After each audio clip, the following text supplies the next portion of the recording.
Lukas pasal 11. Hal berdoa. Pada suatu kali, Yesus sedang berdoa di salah satu tempat. Ketika ia berhenti berdoa, berkatalah seorang dari murid-muridnya kepadanya, "Tuhan, ajarlah kami berdoa, sama seperti yang diajarkan Yohanes kepada murid-muridnya." Jawab Yesus kepada mereka, "Apabila kamu berdoa, katakanlah, Bapa, dikuduskanlah namamu, datanglah kerajaanmu, berikanlah kami setiap hari makanan kami yang secukupnya, dan ampunilah kami akan dosa kami, sebab kami pun mengampuni setiap orang yang bersalah kepada kami. Dan janganlah membawa kami ke dalam pencobaan." Lalu katanya kepada mereka, "Jika seorang di antara kamu pada tengah malam pergi ke rumah seorang sahabatnya dan berkata kepadanya, 'Saudara, pinjamkanlah kepadaku 3 roti, sebab seorang sahabatku yang sedang berada dalam perjalanan singgah ke rumahku, dan aku tidak mempunyai apa-apa untuk dihidangkan kepadanya.' Masakan ia yang di dalam rumah itu akan menjawab, 'Jangan mengganggu aku, pintu sudah tertutup dan aku serta anak-anakku sudah tidur. Aku tidak dapat bangun dan memberikannya kepada saudara.' Aku berkata kepadamu, sekalipun ia tidak mau bangun dan memberikannya kepadanya, karena orang itu adalah sahabatnya, namun karena sikapnya yang tidak malu itu, ia akan bangun juga dan memberikan kepadanya apa yang diperlukannya. Oleh karena itu aku berkata kepadamu, mintalah, maka akan diberikan kepadamu. Carilah, maka kamu akan mendapat. Ketoklah, maka pintu akan dibukakan bagimu. Karena setiap orang yang meminta, menerima, dan setiap orang yang mencari, mendapat, dan setiap orang yang mengetok, baginya pintu dibukakan. Bapa manakah di antara kamu jika anaknya minta ikan daripadanya, akan memberikan ular kepada anaknya itu ganti ikan? Atau jika ia minta telur, akan memberikan kepadanya kalajengking? Jadi jika kamu yang jahat tahu memberi pemberian yang baik kepada anak-anakmu, apalagi Bapamu yang di sorga, ia akan memberikan Roh Kudus kepada mereka yang meminta kepadanya." Yesus dan Beelzebul. Pada suatu kali Yesus mengusir dari suatu setan yang membisukan. Ketika setan itu keluar, orang bisu itu dapat berkata-kata. Maka heranlah orang banyak, tetapi ada di antara mereka yang berkata, "Ia mengusir setan dengan kuasa Beelzebul, penghulu setan." Ada pula yang meminta suatu tanda dari surga kepadanya untuk mencobai dia. Tetapi Yesus mengetahui pikiran mereka lalu berkata, "Setiap kerajaan yang terpecah-pecah pasti binasa, dan setiap rumah tangga yang terpecah-pecah pasti runtuh. Jikalau iblis itu juga terbagi-bagi dan melawan dirinya sendiri, bagaimanakah kerajaannya dapat bertahan? Sebab kamu berkata bahwa aku mengusir setan dengan kuasa Beelzebul. Jadi jika aku mengusir setan dengan kuasa Beelzebul, dengan kuasa apakah pengikut-pengikutmu mengusirnya? Sebab itu merekalah yang akan menjadi hakimmu. Tetapi jika aku mengusir setan dengan kuasa Allah, maka sesungguhnya kerajaan Allah sudah datang kepadamu. Apabila seorang yang kuat dan yang lengkap bersenjata menjaga rumahnya sendiri, maka amanlah segala miliknya. Tetapi jika seorang yang lebih kuat daripadanya menyerang dan mengalahkannya, maka orang itu akan merampas perlengkapan senjata yang diandalkannya dan akan membagi-bagikan rampasannya.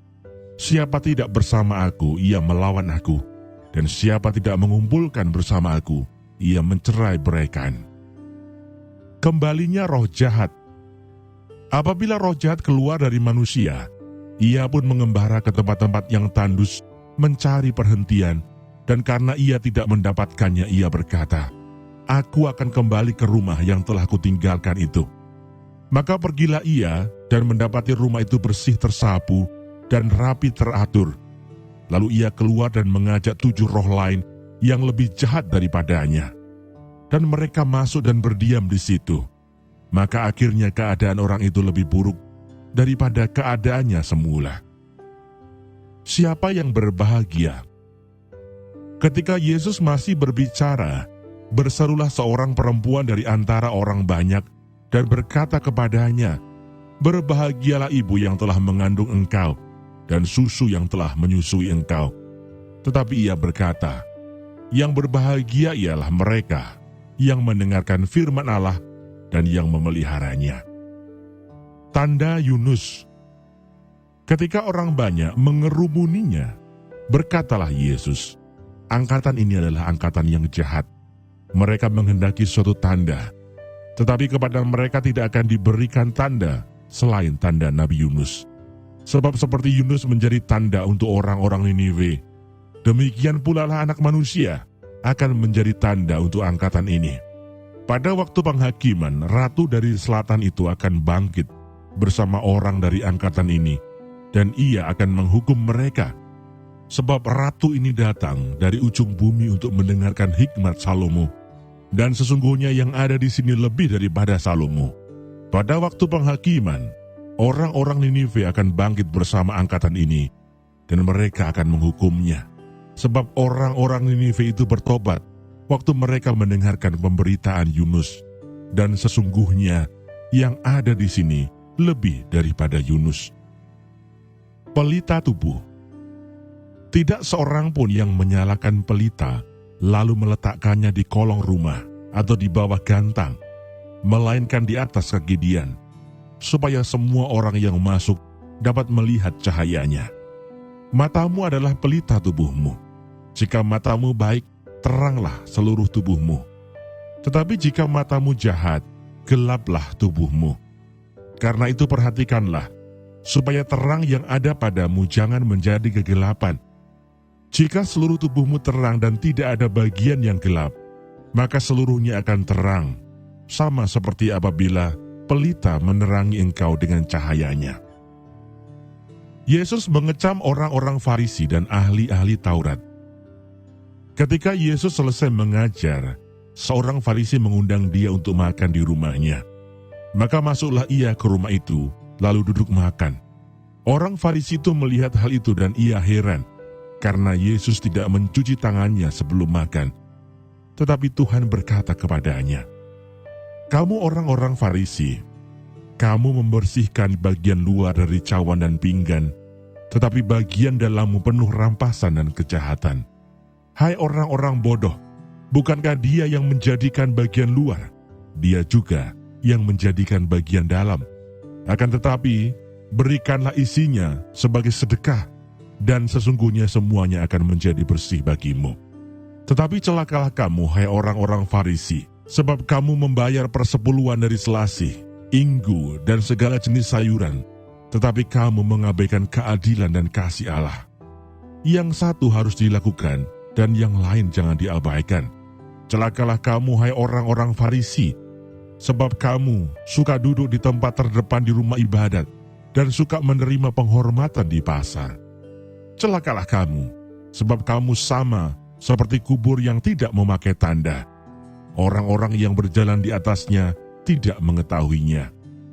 Seorang dari antara ahli-ahli Taurat itu menjawab dan berkata kepadanya, "Guru, dengan berkata demikian, engkau menghina kami juga." Tetapi ia menjawab, "Celakalah kamu juga, hai ahli-ahli Taurat, sebab kamu meletakkan beban-beban yang tak terpikul pada orang, tetapi kamu sendiri tidak menyentuh beban itu dengan satu jari pun. Celakalah kamu, sebab kamu membangun makam nabi-nabi, tetapi nenek moyangmu telah membunuh mereka. Dengan demikian kamu mengaku bahwa kamu membenarkan perbuatan-perbuatan nenek moyangmu, sebab mereka telah membunuh nabi-nabi itu, dan kamu membangun makamnya. Sebab itu hikmat Allah berkata, Aku akan mengutus kepada mereka nabi-nabi dan rasul-rasul, dan separuh dari antara nabi-nabi dan rasul-rasul itu akan mereka bunuh dan mereka aniaya. Supaya dari angkatan ini dituntut darah semua nabi yang telah tertumpah sejak dunia dijadikan, mulai dari darah Habel sampai kepada darah Zakaria yang telah dibunuh di antara mezbah dan rumah Allah. Bahkan aku berkata kepadamu, semuanya itu akan dituntut dari angkatan ini. Celakalah kamu, hai ahli-ahli Taurat, sebab kamu telah mengambil kunci pengetahuan.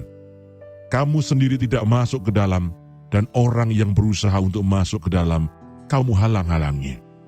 Dan setelah Yesus berangkat dari tempat itu, ahli-ahli Taurat dan orang-orang Farisi terus-menerus mengintai dan membanjirinya dengan rupa-rupa soal.